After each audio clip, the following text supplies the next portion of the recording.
Le Val de Travers en Suisse, à 20 km de Pontarlier. C'est ici qu'est né l'alcool d'absinthe, mais la plante était déjà connue ailleurs et beaucoup plus loin dans le temps.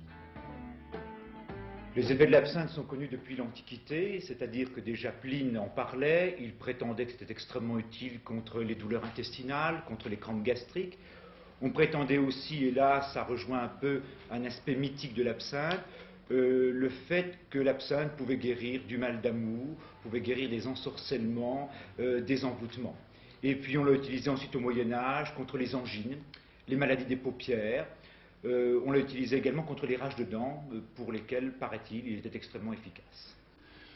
Bon, bah, à votre santé. À votre santé. C'est du pastis, ça. C'est du pastis, on n'y a plus d'absinthe. On ne peut plus en trouver dans la région? On n'en trouve plus depuis quelques mois. À cause des opérations de police qui ont été menées dans la région? Des opérations de police, des douanes et de la Régie fédérale des alcools. Il y avait beaucoup de distilleries clandestines encore? Oh, il y en a passablement au Val de Travers. Je ne peux pas vous dire combien il y en a, mais enfin, il y a en tout cas une vingtaine de distillateurs clandestins qui ont été pincés. La fée verte est morte officiellement en Suisse en 1910 et en France en 1914. Les adversaires farouches ont finalement eu raison des amoureux fous du seul alcool symbolisé par une femme. L'origine de cette interdiction provient probablement de campagnes faites par les fabricants d'alcool fort, tels que le Kirsch, le Schnapps, et puis par les vignerons du canton de Vaud, du canton du Valais. À cause de la concurrence? La concurrence. Les effets secondaires de l'absinthe sont en fait dus à la quantité d'alcool qui se trouve à l'intérieur, c'est-à-dire que ça allait depuis 46 degrés environ jusqu'à 72 degrés pour une qualité spéciale Berger et Pernod qui était destinée à l'exportation. Et c'est surtout l'effet de cette quantité d'alcool extrêmement puissante. C'était très fréquemment entre 60 et 70 degrés, c'était ça surtout qui faisait des effets assez désastreux sur l'organisme. Verlaine, Rimbaud, La Bruyère, Fernand Léger, Edgar Degas, Toulouse-Lautrec, Daumier, Baudelaire, Musset, Utrillo et tant d'autres artistes connus étaient des intimes de l'absinthe. Presque des Bukowski de leur époque, courtisans d'une fée verte qui était aussi la muse d'une certaine création. C'était un alcool qui peut-être était légèrement euphorisant bien sûr, et puis qui donnait des effets secondaires un peu similaires à ceux du hashish. Donc c'était en fait le début des paradis artificiels, mais qui n'a rien de comparable sur le plan de la nocivité médicale avec les drogues très dures que nous pouvons connaître actuellement, comme la cocaïne, comme la morphine, comme l'opium.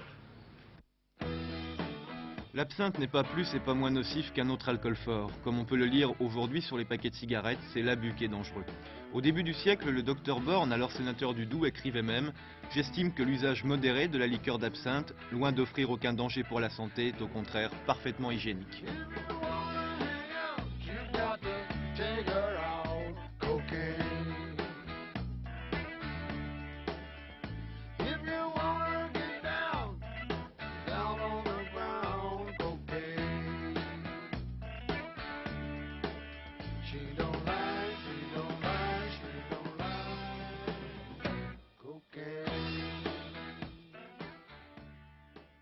La majorité des cantons, la majorité du peuple suisse, je pense qu'on ne la reverra pas, en tout cas pas pour le moment, puisque dans la nouvelle constitution qui est en chantier, il est prévu de maintenir la suppression de l'absinthe.